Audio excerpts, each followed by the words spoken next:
오늘 우리에게 주신 하나님 말씀은 우리 사무엘하 12장 1절부터 15절까지 말씀입니다.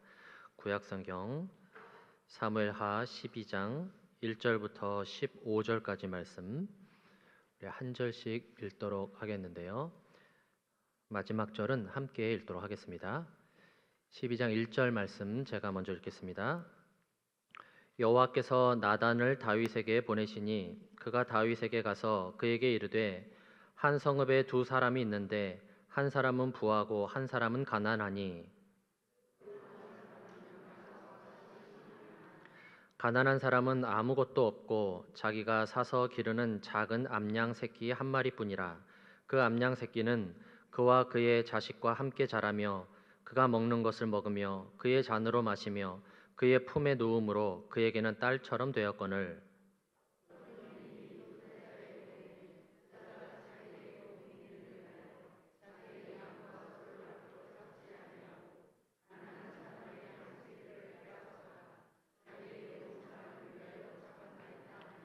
다윗이 그 사람으로 말미암아 노하여 나단에게 이르되 여호와의 살아계심을 두고 맹세하노니 이 일을 행한 그 사람은 마땅히 죽을 자라.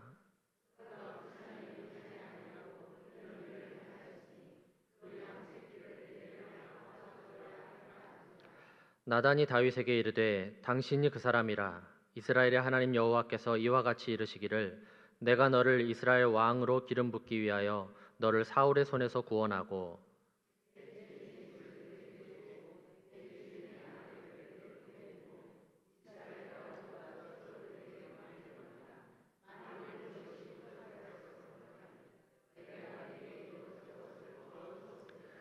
그러한데 어찌하여 내가 여호와의 말씀을 업신여기고 나 보기에 악을 행하였느냐. 내가 칼로 햇사람 우리아를 치되 암몬 사람의 칼로 죽이고 그의 아내를 빼앗아 내 아내로 삼았도다.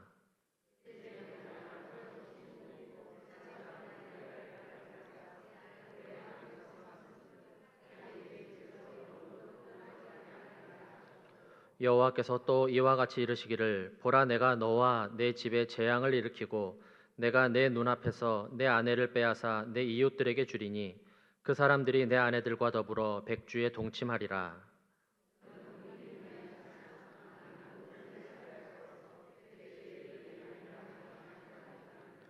다윗이 나단에게 이르되 내가 여호와께 범죄하였노라 하매 나단이 다윗에게 말하되 여호와께서도 당신의 죄를 사하셨나니 당신이 죽지 아니하려니와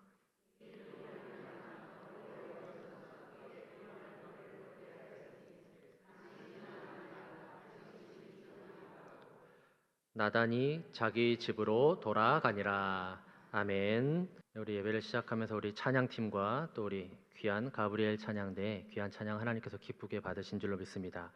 우리 성도님들께 표정을 보니까 나는 언제 나이가 돼서 저기에 쓸 수 있을까 이러시는 눈빛으로 쳐다보시고 또 함께 이렇게 따라 부르시니까 너무 감사하고요. 천사는 이렇게 하얀색이어야 될 거라고 생각을 했는데 핑크 천사라는 그런 이미지가 또 떠올라서 천사가 핑크색일 수도 있겠구나 이런 생각을 좀 해봤습니다. 네, 오늘 귀한 오후 예배, 오후 찬양 예배 자리에 나오신 여러분들을 진심으로 주님의 이름으로 축복합니다. 네. 여러분 사람들은 성경을 거룩한 책이다라고 말을 합니다. 사실 성경이라는 이름 그 자체가 거룩한 경전이라는 뜻이니 그 말이 맞기도 합니다. 영어로도 Holy Bible, 우리가 다 아는 영어죠. 네, 거룩한 그런 바이블.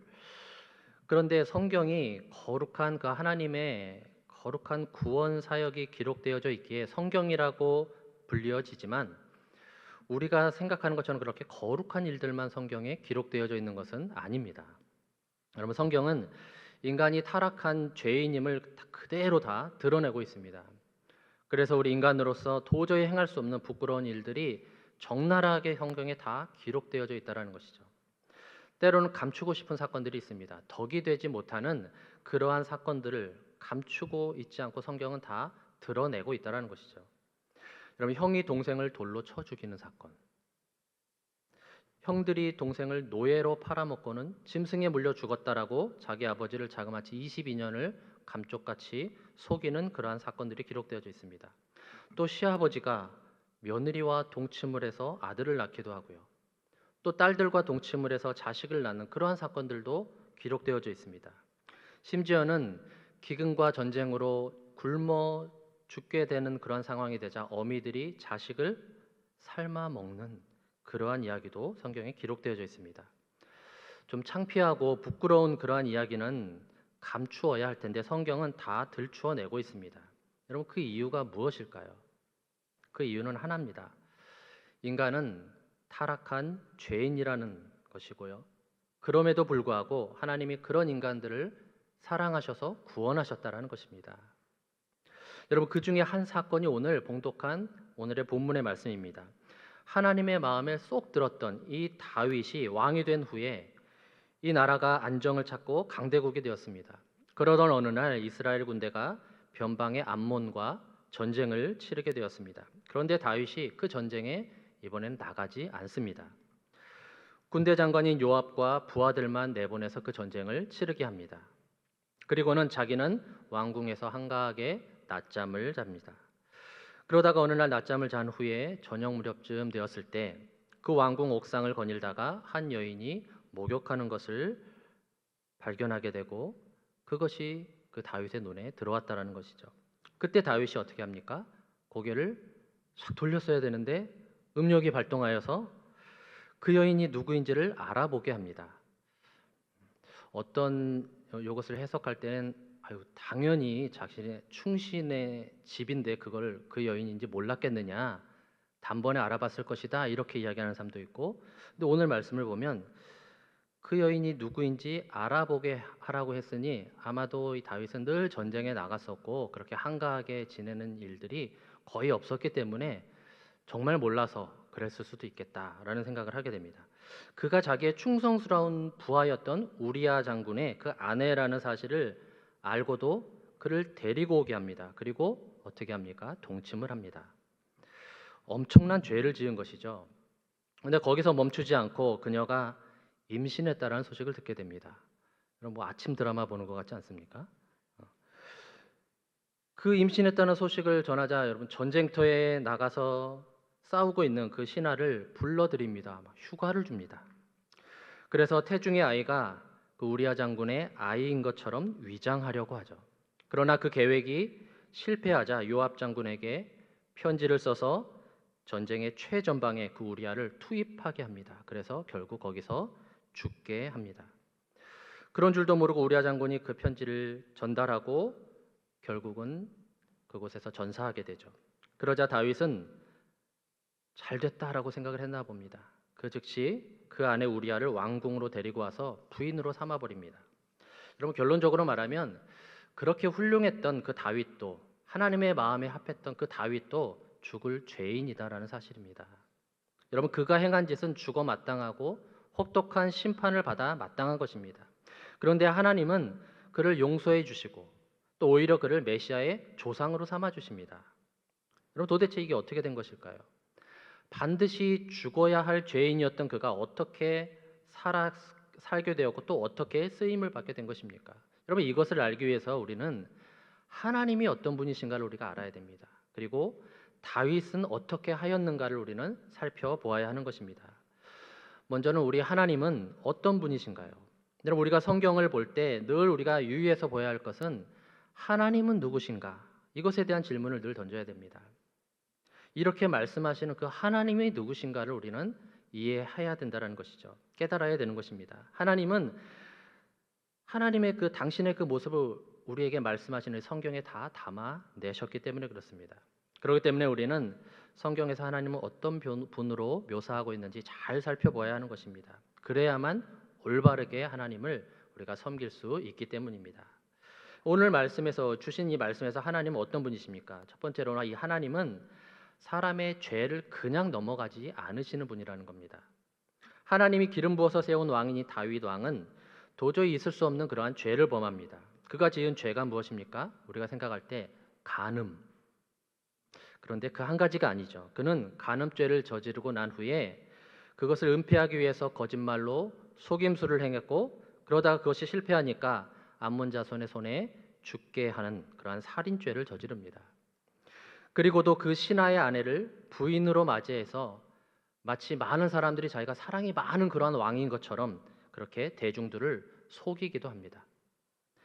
참으로 악하고 그지없는 왕이 바로 이 다윗입니다. 그런데 그가 하나님이 세운 왕이고 하나님의 마음에 합한 왕이었다라는 것입니다. 그러기에 모든 사람은 다 타락한 것이고 또 본질상 하나님의 그러한 심판을 받을 죄인이다라는 사실이 분명한 것입니다. 그런데 하나님은 그 다윗이 지은 죄목 중에서 가장 큰 죄를 오늘 뭐라고 이야기합니까? 간음하였다, 살인이다라고 성경에 표현하지 않았고 하나님을 업신여긴 죄라고 표현을 하고 있습니다. 그 말씀이 9절 상반절 부분에 나옵니다. 그러한데 어찌하여 내가 여호와의 이름을 업신여기고 나 보기에 악을 행하였느냐? 그의 죄목이 하나님을 업신여겼다라는 것입니다. 이어지는 10절 말씀도 보십니다.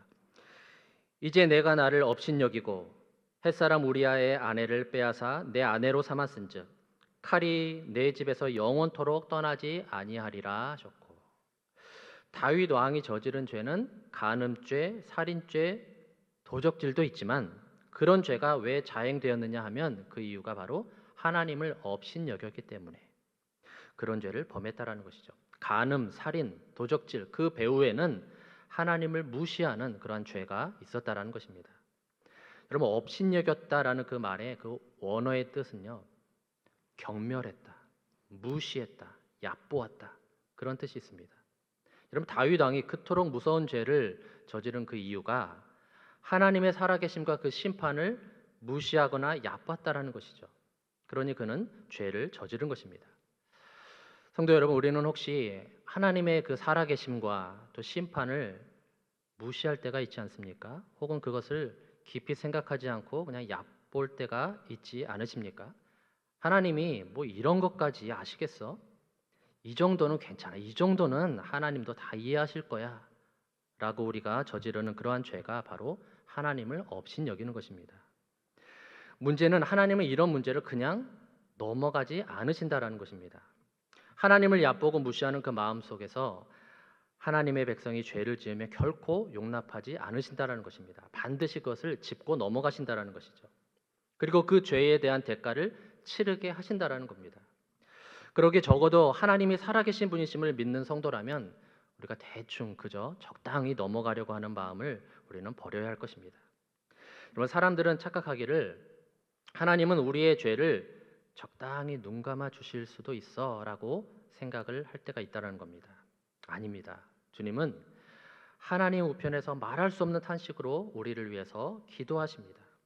그러기에 우리가 하나님께서 인내하시며 하나님은 우리가 다시 돌아오기를, 하나님 앞에 용서를 구하기를 기다리고 계신다라는 것입니다. 그러기에 하나님은 우리의 죄를 그냥 대충 넘어가지 않으시는 분이라는 사실을 꼭 기억할 수 있기 바랍니다. 또 한 가지, 두 번째로는 하나님은 회개를 기다리시는 분이십니다. 우리 하나님은 다윗이 범죄하자마자 그를 책망하시고 그를 찾아가서 심판하신 분이 아니십니다. 그가 죄를 짓고 악행을 했음에도 그저 지켜보고 계십니다. 그렇게 기다린 것이 약 1년입니다. 여러분, 나단 선지자가 다윗에게 찾아와서 죄를 지적을 합니다. 심판을 선고할 때는 이미 밧세바가 자식을 낳을 무렵이었습니다. 하나님은 그때까지 뭐 하고 계신 걸까요? 왜 악을 막거나 즉각 심판하지 않고 계신 것일까요? 그 이유가 무엇일까요? 기다리고 계셨던 겁니다. 기다린 것입니다. 다윗이 믿음을 갖고 있는 왕이기 때문에, 그리고 신실하게 하나님을 섬긴 왕이기 때문에 스스로 회개할 기회를 기다리고 있었던 것입니다. 여러분, 기다려도 회개를 하지 않으니 하나님은 직접 선지자를 보내셔서 죄를 책망하고 무서운 심판을 선고하십니다. 어떤 심판입니까? 오늘 10절과 11절에 있는 말씀인데요. 제가 한번 읽겠습니다. 이제 내가 나를 업신여기고 햇사람 우리아의 아내를 빼앗아 내 아내로 삼았은즉 칼이 내 집에서 영원토록 떠나지 아니하리라 하셨고, 여호와께서 또 이와 같이 이르시기를 보라, 내가 너와 내 집에 재앙을 일으키고 내가 내 눈앞에서 내 아내를 빼앗아 내 이웃들에게 주리니 그 사람들이 내 아내들과 더불어 백주에 동침하리라. 아멘이 안 나오죠? 네. 여러분, 그 심판의 내용은 한마디로 네가 행한 대로 갚아주겠다라는 것입니다. 여러분 다윗이 충성스러운 신하를 칼로 죽였으니 그 칼이 내 집에서 영원토록 떠나지 아니하리라라고 말씀을 하십니다. 그 말은 가족 간에 자식 간에 칼부림과 전쟁이 있게 하겠다라고 말씀하시는 것입니다. 실제로 그의 아들 압살롬이 그의 형 암논을 죽이는 사건이 벌어집니다. 그리고 또 다른 아들인 아도니아도 솔로몬에 의해서 죽임을 당합니다. 뿐만 아닙니다. 집안에 재앙이 일어나게 하겠다라고 말씀하셨죠. 실제로 압살롬이 쿠데타를 일으켜서 다윗이 쫓겨다님을 당합니다. 그리고 다윗의 후궁들과 백주에 동침을 합니다. 참으로 무서운 심판이죠. 여러분, 왜 이런 심판이 있을까요? 하나님의 그 공의를 보여주시는 것입니다. 회개에서 용서는 받았지만 그의 행위는 무서운 심판을 받게 된 것입니다. 성도 여러분, 만약에 다윗이 자신의 죄를 스스로 자백하고 일찌감치 회개했다면 어떻게 됐을까요? 그런데도 하나님께서 이 무서운 심판을 선고하셨을까요? 아니겠죠. 그러나 다윗은 1년을 하나님께서 기다리셨음에도 회개하지 않았기에 이런 결과가 찾아온 것입니다. 사랑하는 성도 여러분, 우리들도 마찬가지입니다. 우리가 죄를 지었는데도 우리가 분명히 이건 죄라는 것을 인식하고 또 우리가 뭔가를 하고 나서 죄다라는 것을 우리가 알았음에도 불구하고 나에게 아무 일이 지금 일어나고 있지 않다? 그렇다면 하나님은 지금 참고 기다리고 계시는 것입니다. 우리 스스로가 회개하기를 기다리고 계시는 것입니다. 그렇기 때문에 성령님께서 순간순간 깨닫게 하시거든 우리 스스로 즉각 회개할 수 있기를 축복합니다. 그리고 이렇게 목회자의 설교를 통해서 깨닫게 하시는 그러한 시점이, 그러한 포인트가 우리에게 있다면 즉각 회개하시고 자백할 수 있기를 주님의 이름으로 축복합니다. 여러분, 하나님은 자백하면 용서하신다라고 약속을 하십니다. 요한일서 1장 9절에 있는 말씀을 한번 보시기 바랍니다. 만일 우리가 우리 죄를 자백하면 그는 미쁘시고 의로우사 우리 죄를 사하시며 우리를 모든 불의에서 깨끗하게 하실 것이요. 그렇기 때문에 죄가 느껴지면 대충 넘어가려고 하지 마시고 철저하게 회개할 수 있기를 바랍니다. 여러분, 하나님은 작은 죄라도 결코 그냥 넘어가는 법이 없으시는 분이기 때문에 그렇습니다. 또 한 가지, 하나님은 어떤 분이신가? 세 번째로, 하나님은 믿는 자들에게 반드시 회개할 기회를 주시는 분이십니다. 여러분, 하나님은 당신의 백성들이 죄를 범하면 곧바로 거기서 심판하지 않으십니다. 하나님의 종을 보내서 또한 깨달을 수 있을 만한 누군가의 사람을 통해서 그 죄를 깨닫게 해주시든지 혹은 어떠한 사건에 휘말려서 그것을 깨닫게 해주십니다. 오늘 1절에 있는 말씀을 한번 보시면요, 여호와께서 나단을 다윗에게 보내시니, 나단 선지자를 다윗에게 보내셨다라고 기록을 합니다. 다윗이 죄를 범하자 나단 선지자를 보내십니다. 그리고 담대하게 죄를 지적하면서 책망을 합니다. 그래서 회개할 기회를 부여하셨던 것이죠.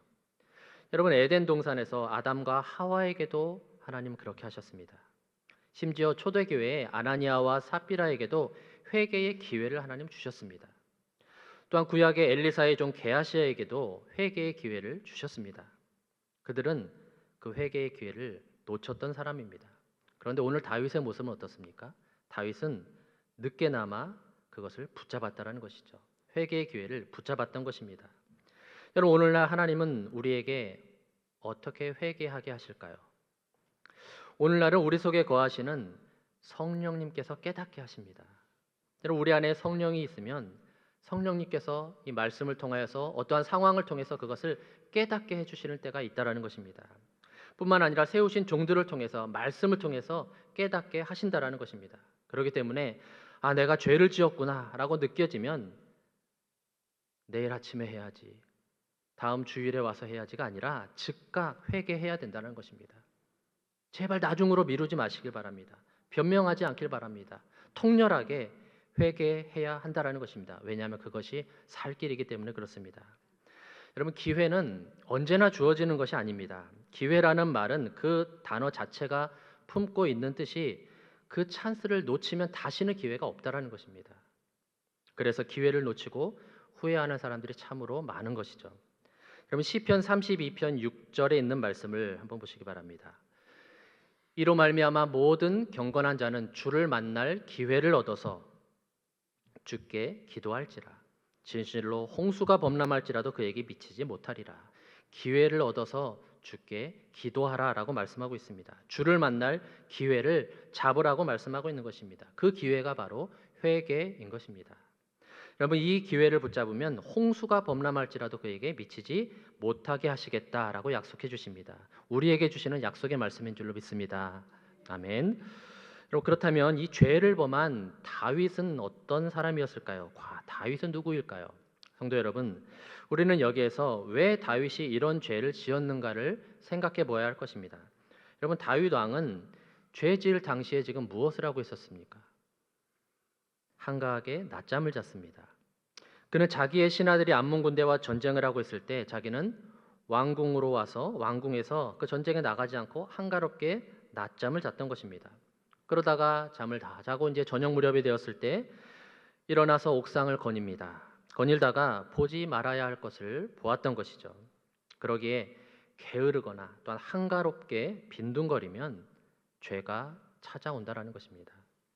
또 한 가지 무엇입니까? 다윗의 결정적인 문제점은 이 불붙은 정욕을 통제하지 못했다라는 것입니다. 여러분, 그녀가 자기의 충성스러운 신하의 아내인 것을 알았다면, 몰랐을 때는 모르겠지만, 몰랐어도 그건 문제지만요, 알았다면 어떻게 됩니까? 나의 충신 우리아의 아내였어? 돌려보내야 되는 거 아니겠습니까? 그런데 절제하지 못하고 죄를 범하고 만 것입니다. 여러분, 다윗이 왜 이러한 지경이 됐을까요?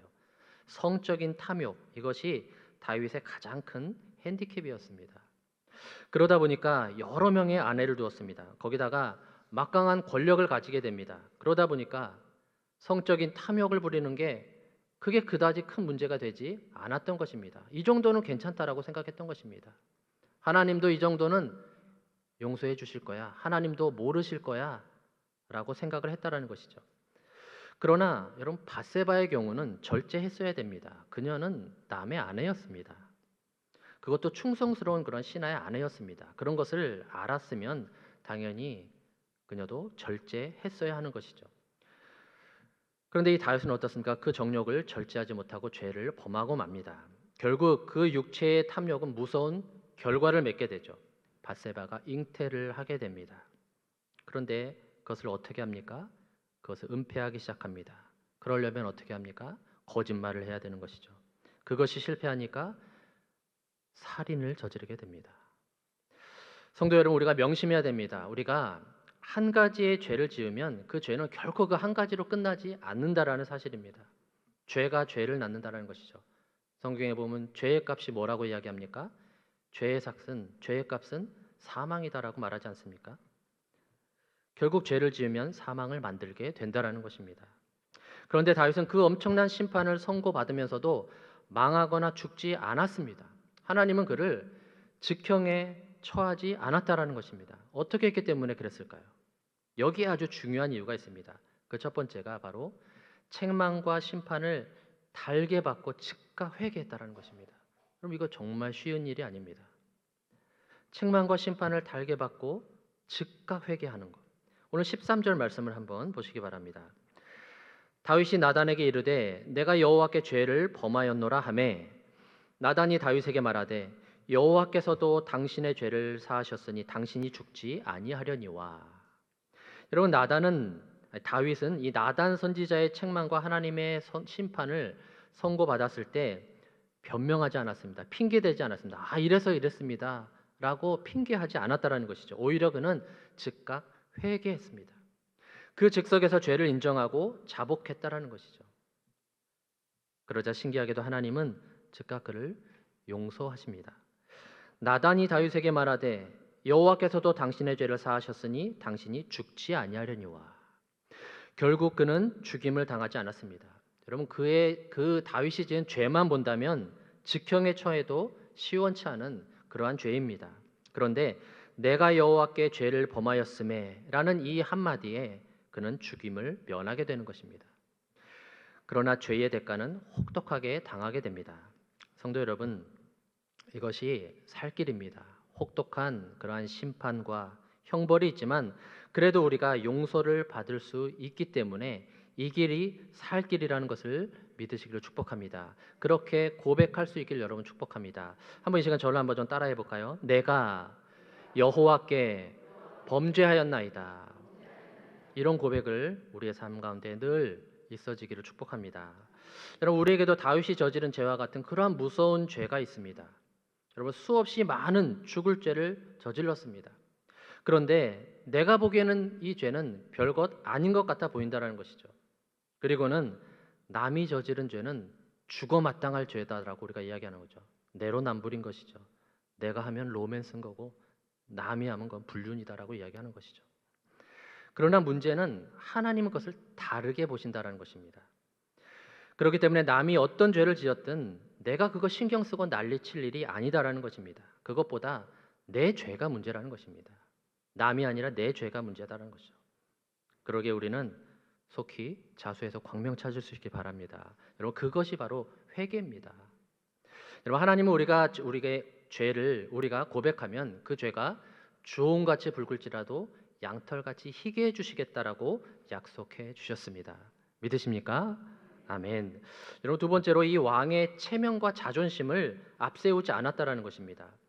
여러분, 죄를 해결하는 데 가장 큰 걸림돌이 있다면요, 아마 체면일 수 있습니다.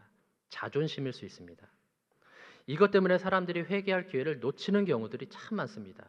누가 보고 있고요, 내 체면이 있지, 내 자존심이 있지, 우리가 하나님 앞에 나오지 못하는 것이죠. 그 죄를 고백하지 못할 때가 너무나도 많다는, 허다하게 많다라는 것이죠. 그러나 이 다윗 왕은 선지자 앞에 섰을 때 그것을 내세우지 않았다라는 것입니다. 그러기에 그는 하나님의 종을 무시하거나 대적하지도 않았다라는 것이죠. 아마도 다윗 왕은 여러 사람 앞에서 죄를 지적당했을 것입니다. 우리가 어디 단둘이 있는 그러한 방에서 우리 둘밖에 없는데 누가 나를 죄를 지적하면 거기서는 어느 정도 우리가 아마 인정할 수 있을지도 모르겠습니다. 그런데 여러분, 이 자리에서 제가 누군가가 저에게 이야기했을 때 그것이 분명 100% 죄임에도 불구하고, 하나님께서 원하지 않는 죄임에도 불구하고 저에게도 체면이 있고 자존심이 있어서 아니다라고 이야기할 것 같습니다. 여러분, 그런 일들이 우리 안에 없습니까? 그러나 그럴지라도 그런 죄를 부인하거나 핑계하지 않았다라는 사실입니다. 자신의 체면도 구겨졌을 것이고요, 망신을 당했을 것입니다. 왕이 체면이 구겨졌으니, 자존심이 상했으니 이거 큰일 날 일 아닙니까? 그런데 이때 내가 왕인데 뭐 어때? 내가 여기서 제일 높은 사람인데 내가 그런들 무슨 상관이야? 여러분, 이렇게 말할 수 있지 않겠습니까? 여러분, 이거 조금 더 우리 현실에 좀 와닿게 한번 이야기해 보겠습니다. 내가 이 교회 중직자인데 나 이 교회 다닌 지 10년 됐어. 20년, 30년, 40년, 50년 평생을 다녔어. 교회 온 지 얼마 됐다고 나한테 지적질이야? 건방지게시리. 이건 속으로. 여러분, 자기가 지은 죄하고는 상관없이 이런 말을 우리가 퍼부을 때가 있지 않으십니까? 그럴 때가 없으십니까? 또한 이 다윗 왕은요, 당대의 최고의 권력자였기 때문에 자기의 권력만으로도 얼마든지 나단 선지자, 죄를 지적하는 그 나단 선지자를 죽일 수도 있었을 것입니다. 그러나 그렇게 하지 않았습니다. 왜 그렇습니까? 하나님이 세운 종인 것을, 하나님의 사자인 것을 알았기 때문에 그렇습니다. 여러분, 시편에 보면 이 다윗이 회개하는 그러한 시편이 참 여러 군데 있습니다. 그런데 그 중에 시편 32편 1절과 2절 말씀을 한번 보시기 바랍니다. 제가 읽겠습니다. 허물의 사함을 받고 자신의 죄가 가려진 자는 복이 있도다. 마음에 간사함이 없고 여호와께 정죄를 당하지 아니하는 자는 복이 있도다. 또한 이어지는 5절 말씀에 보면 이렇습니다.